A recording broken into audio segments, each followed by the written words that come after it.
जय श्रीराम. सगळ्याला रामनवमीच्या खूप खूप शुभेच्छा. ही आहे माझी रामनवमीची पूजा.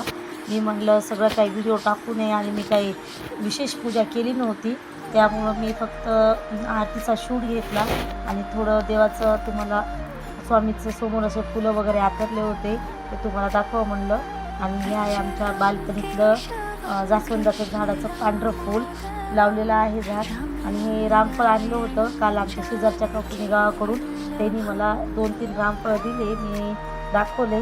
आणि मग आता हे दुपारी आम्ही आता काहीतरी टाईमपास म्हणून माझी मुलगी हे जीन्सचं कापड होतं त्याची स्टार कट केली आणि तिने एक व्हिडिओ बघितली होती इंस्टाग्रामवर आणि ते बघून मग पुन्हा म्हणली मम्मा मला हे करायचं म्हणली.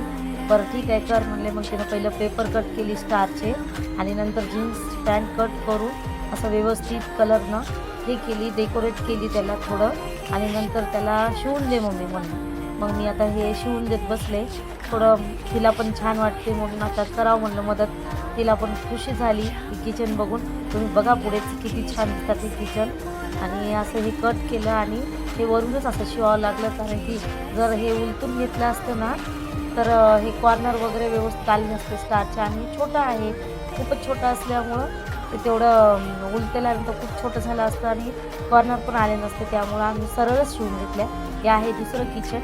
ह्याला असं आम्ही स्पायडरमॅनचं ड्रॉईंग केली तिनं आणि पहिलं पेन्सिलनं केली, ते व्यवस्थित दिसत नव्हतं म्हणून पुन्हा ब्लॅक पेननं केली, पुन्हा कलर मारली रेड कलर.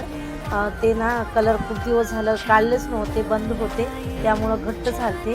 थोडंसं पाण्याचा पद्धतीनं ब्रश लावू घेऊ लागले, कारण की ते पाणी होऊ लागलं होतं. वाटीमध्ये कलर करून बघितली होती तिनं, एक स्टारचा खराब झाला आणि मग आता तिनं घट्टच कलर असं व्यवस्थित मारू लागली. आणि ते कसं जरा लाईट पण गेली ती आमच्या घरची, त्यामुळं ते सुकत पण नव्हतं.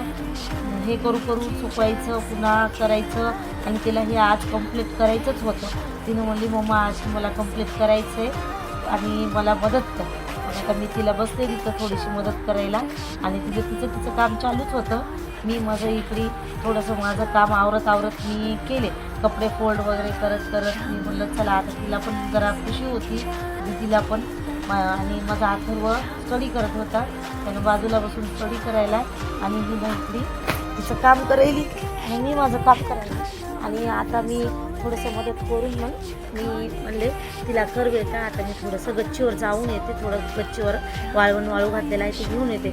वरी आले 4-5 वाजता तर वातावरण असं मस्त हवा सुटली होती, एवढं छान वाटत होतं. 5-5:30 वाजले होते, 4:30-5 वाजले होते, तर वातावरण असं वाटत होतं सकाळच झाली. 9-9:30 वाजले सकाळचे, किंवा असं पूर्ण आभाळ भरून आलं. आणि मी म्हणलं आता एवढं हवा सुटली तर कुठं नारळ पडतात की, म्हणून मी बघत होते नारळाकडं आणि खाली बघत होते कोणी आहे का थांबलेलं, तर कोणी दिसत नव्हतं थांबलेलं. मी म्हणले बापरे, आता हे जर नारळ पडलं तर कुणाचं डोकं वगैरे फुटून जायचं, म्हणून मी खाली गेले. आणि लेकरा खेळत होते क्रिकेट, इथून बॅट पण नेले होते त्यांनी, 2च बॅटी होत्या. मग हे केले, हे वाळवण पण घेतले आणि आता चला वरी खाली जावं म्हणलं. हे वाळवण मी सकाळी वाळू घातले होते आणि हे बघा असे इकडल्या साईडनं लगेच ऊन आलं. मी म्हणले हे असं पावसाळ्यासारखं कसं व्हायलं आहे, लगेच पाऊस लगेच ऊन. मग आता हे ह्याचे फुलं आलेले होते, मग ते फुलं पण तोडले, 4-5 फुलं होते. मी म्हणलं चला हे फुलं पण तोडून घेऊन जाऊ. सकाळी मी गच्चीवर आलेच नव्हते, घाई होती थोडं, मला बाहेर पण जायचं होतं, पूजा वगैरे करून बाहेर गेली. पुन्हा आल्यानंतर तिला किचन करू लागले. हे बघा आता हे झालं तिचं पूर्ण किचन. तुम्हाला कसं वाटलं काय नाही हे किचन मला प्लीज कमेंटमध्ये सांगा आणि कोणतं आवडलं ते पण सांगा. आणि प्लीज माझ्या चॅनलला सबस्क्राईब केलं नसेल तर प्लीज सबस्क्राईब करा. आणि थँक्यू व्हिडिओ पूर्ण बघितल्याबद्दल. नमस्ते, पुन्हा भेटू.